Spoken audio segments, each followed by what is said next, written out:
નમસ્કાર ખેડૂત મિત્રો. આ યુનિવર્સિટી આણંદ કૃષિ યુનિવર્સિટીમાંથી લાવેલો ઘાસ છે અને ઘાસનો નંબર છે 7 નંબર.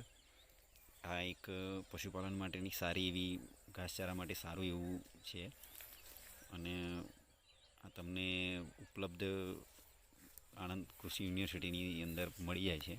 અને રોપવાનું ગેપિંગ બી આટલું હોય છે. ફૂટ પણ તમે જોઈ શકો છો. મારા ખેતરની અંદર સારું એવું છે.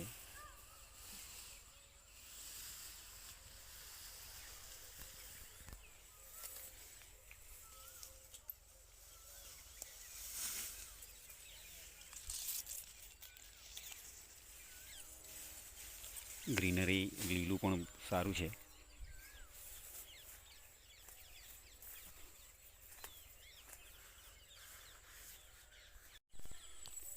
મિત્રો તમને એક નવું ઘાસ બતાવું જે 11 નંબરનું છે. એનું સુગરનું પ્રમાણ બહુ સારું એવું હોય છે. એનું રાડું પણ બહુ પોચું હોય છે અને એનું પાન બી મકાઈ ટાઈપના હોય છે. તો આ બી યુનિવર્સિટીની અંદર એક મળી જાય છે. આની અંદર તમે કહી શકો છો કાકડ બહુ ઓછા હોય છે. કાકડ ઘાસની ગુણવત્તા બી સારી છે અને એનો છોડ બહુ હાઇટ મીડિયમ થાય છે.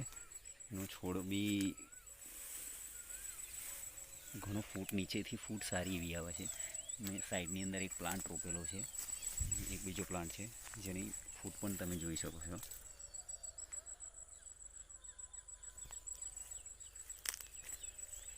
અને કટિંગ કરેલું છે તમે જોઈ શકો છો.